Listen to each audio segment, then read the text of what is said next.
मेरे प्रिय बच्चे, कैसे हो तुम? ओ, अब तुम्हें घबराने की या चिंता करने की आवश्यकता नहीं है।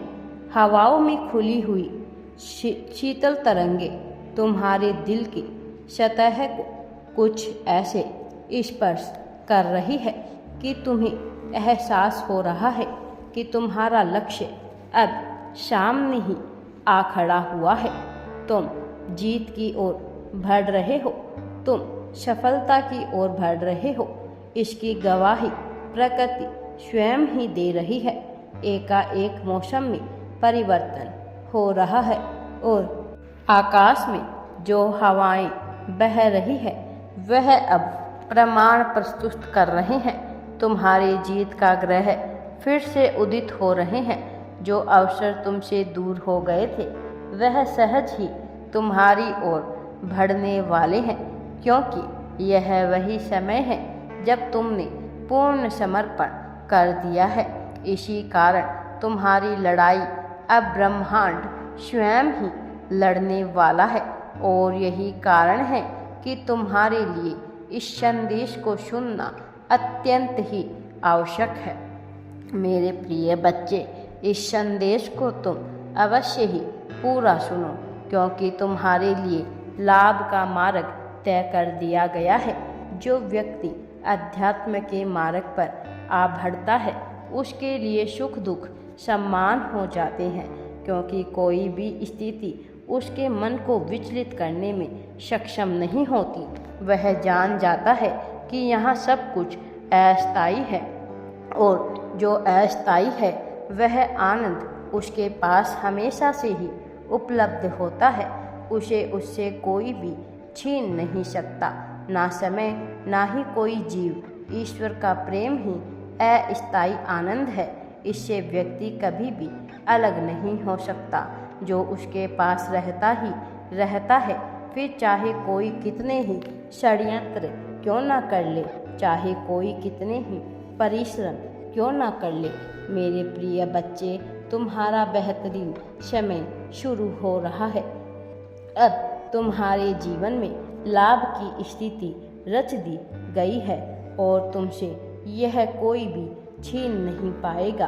तुम जिस दिन से अध्यात्म के मार्ग का चयन कर चुके थे उसी दिन से तुमने अपने लिए जीत निश्चित कर दी थी।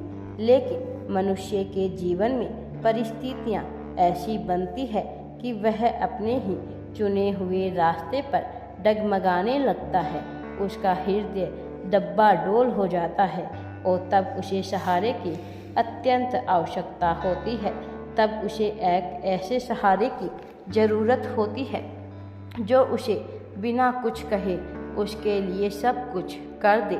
लेकिन तुम्हारे जीवन में अब तक वह सहारा आ नहीं पाया था, जिस वजह से तुम उलझनों में और भी ज़्यादा घिरते चले गए। सही मार्ग का चुनाव करने के बावजूद भी तुम वह कुछ हासिल नहीं कर पाए जो तुम्हें हासिल करना चाहिए था। अध्यात्म की एक बेहतरीन मार्ग को पकड़कर तुमने अपने जीवन की आधारशिला रख दी थी, लेकिन तुम्हारे साथ कोई भी ऐसा नहीं था जिसके कंधे पर सिर रखकर तुम यह कह सको कि हाँ, अब मेरी जीत कोई मुझसे छीन नहीं सकता। लेकिन तुम्हारी सारी गतिविधियाँ मैंने निरंतर देखी है। तुम्हारे कर्मों का आकलन मैंने निरंतर किया है और इतने समय गुजर जाने के बाद मैं यह स्पष्ट रूप से कह सकता हूँ कि तुम में कोई खोट नहीं है, तुम में कोई कमी नहीं है। केवल तुम्हारे नज़रिए का फ़र्क है जो तुम अपनी ताकत को पहचान नहीं पाए। केवल तुम्हारा ही नज़रिया था जिस वजह से तुम अवसरों को छोड़ते चले गए। लेकिन तुम्हारी नीयत में, तुम्हारे इरादों में कभी भी कोई भी खोट नहीं रहा है। और जिस मनुष्य का इरादा मजबूत होता है, जिस मनुष्य का इरादा बुरा नहीं होता, जो दूसरों को हानि पहुंचाना नहीं चाहता, जो दूसरों से अनावश्यक व्यर्थ का मतलब नहीं रखता, उसे नियति स्वयं ही ऊपर की ओर उठा देती है। कुछ ऐसी सावधानियां हैं जिसे तुम्हें अपने जीवन में अपनानी है, लेकिन इन सावधानियों के बावजूद भी मैं यह समझता हूँ कि तुम्हें क्या आवश्यकता है, और इस समय तुम्हें एक ऐसे व्यक्ति की आवश्यकता है जो न केवल तुम्हारा हर जगह साथ दे बल्कि तुम्हारा मार्गदर्शन भी करता रहे, जो तुम्हारे लिए रास्तों को खोलने में मदद करे, जो हर मुश्किल में तुम्हारे साथ खड़ा रहे, जो तुम्हारे साथ तब भी खड़ा रहे जब पूरा संसार तुम्हारे विपरीत हो, तुम्हारे विपक्ष में हो। वह समय आ चला है और यह समय यूं ही नहीं आया है।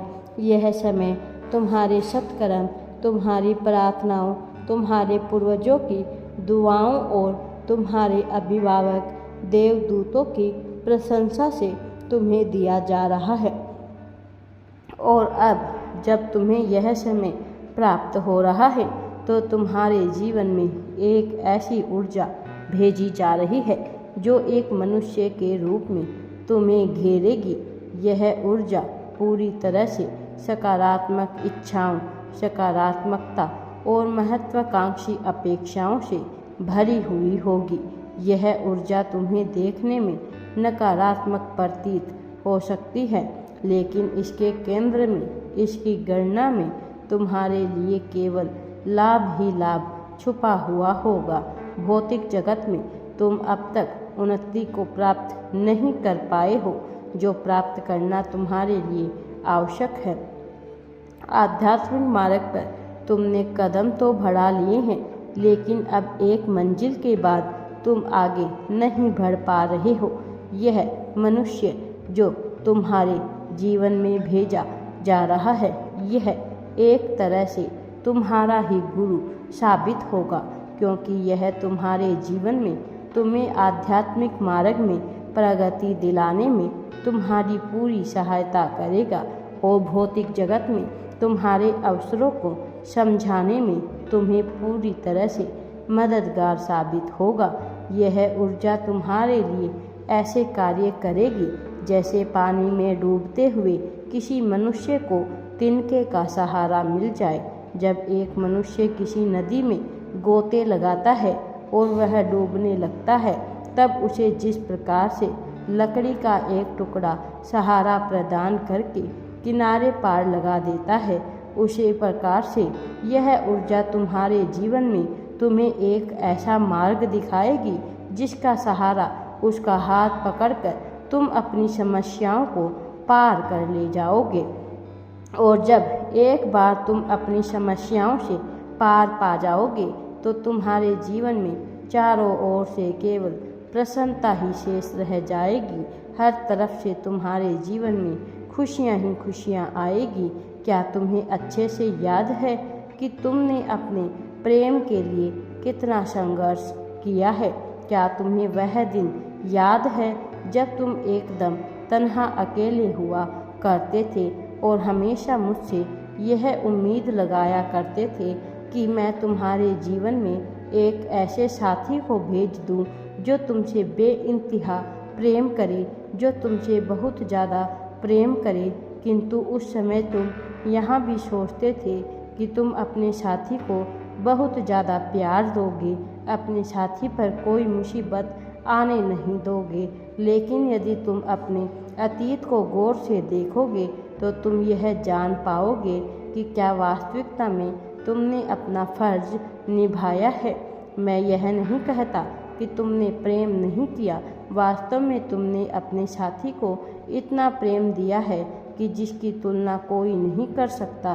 तुमने बहुत प्रेम किया है, बहुत प्रेम देने की चेष्टा भी रही है। तुम्हारे इरादों पर कभी कोई संदेह नहीं रहा, लेकिन तुम्हारी क्रियाओं में वह चीज़ दृष्टिगत नहीं हुई। तुम्हारी क्रियाओं में यह हमेशा छुपा ही रहा।